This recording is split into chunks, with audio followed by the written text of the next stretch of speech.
Hi, I'm Bill O'Reilly. Thanks for watching us tonight. More campaign madness. That is the subject of this evening's Talking Points memo. Hate to say it, but the debates are getting kind of tedious on both sides. Canned answers rule. Very few thoughtful responses. Most of the questions easily deflected by well-rehearsed politicians. Last night in Milwaukee, Clinton and Sanders faced off once again under questioning by two PBS anchors. There were a couple of moments when things got interesting. One was a Sanders criticism of President Obama spoken before the debate.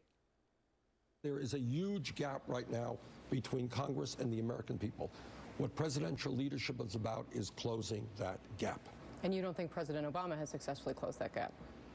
No, I don't. The kind of criticism that we've heard from Senator Sanders about our president, I expect from Republicans. I do not expect from someone running for the Democratic nomination to succeed President Obama. Madam Secretary, that is a low blow. No, it wasn't. Mrs. Clinton's poke at Sanders was smart and will rally Obama loyalists to her cause. Hillary won that round, but she lost this one. Nearly half of your financial sector donations appear to come from just two wealthy financiers, George Soros and Donald Sussman, for a total of about $10 million. You have said that there's no quid pro quo involved. But is that also true of the donations that wealthy Republicans give to Republican candidates, contributors including the Koch brothers? I can't speak for the Koch brothers. You're referring to a super PAC that we don't coordinate with, that was set up to support President Obama, that has now decided they want to support me. They are the ones who should respond to any questions. Baloney. Soros coordinates with all powerful Democrats. He is a puppet master, a seeker of power behind the scenes. Secretary Clinton's answer was disingenuous. Word of the day. Disingenuous. And she completely dodged the issue.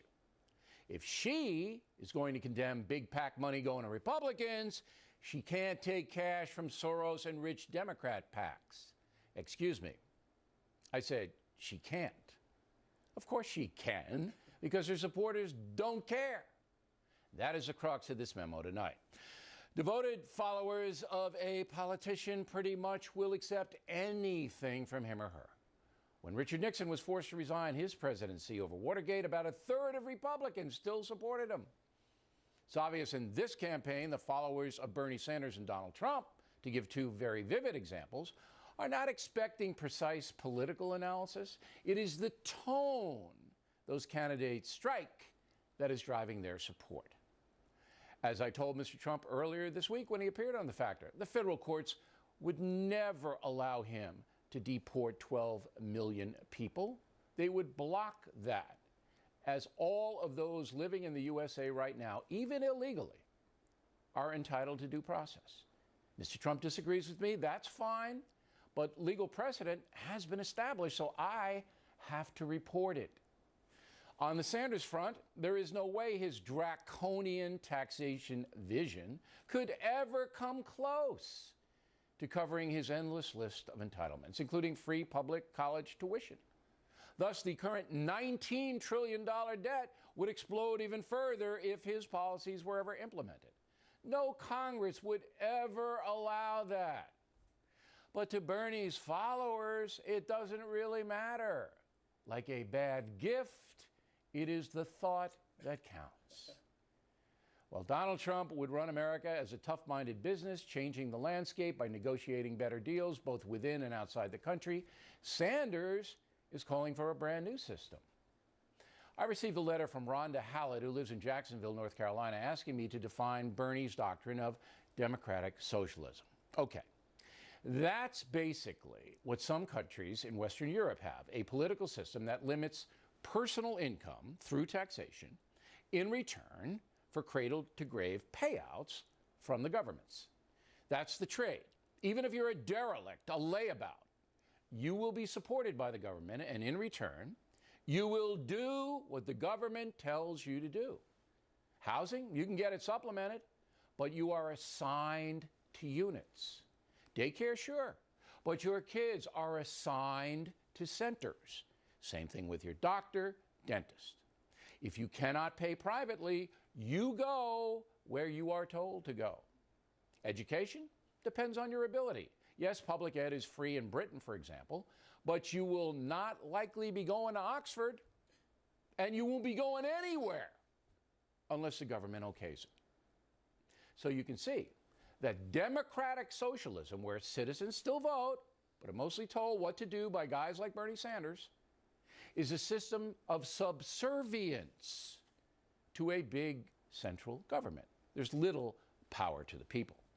Now, the majority of those supporting Senator Sanders have no blanket idea what he actually wants.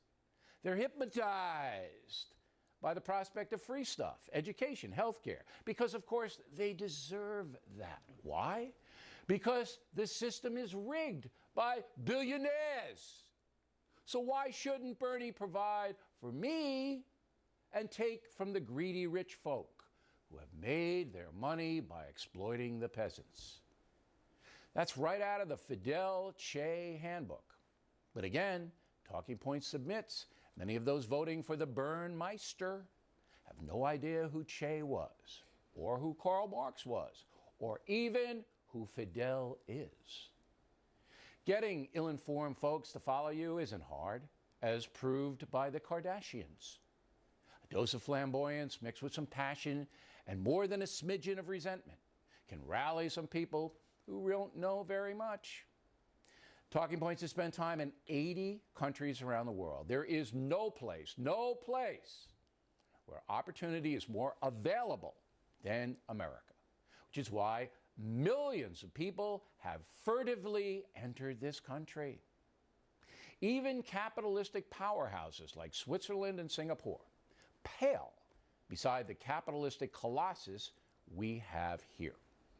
But capitalism is not easy, and there is no Uncle Bernie to provide if you do not work hard and educate yourself to succeed. Sadly, many would forfeit their right to prosper in a major way for the false security of a government-controlled economy. But those folks, the Bernie people, remain a distinct minority, as we will see going forward. And that's the memo. Next on the Rundown.